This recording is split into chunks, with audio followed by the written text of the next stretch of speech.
An installer ID is used to link a new panel to your Texecom Cloud installer account on the Texecom Connect V2 app. Log into Texecom Cloud. Your installer ID is displayed on your dashboard. If you want to change your installer ID to something more memorable, click Account Management. Click Company.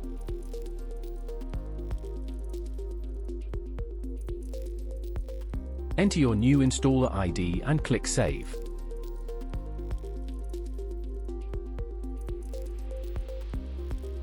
Your dashboard will be updated to show the new installer ID. You can now use this installer ID to add a new panel on the Texecom Connect V2 app.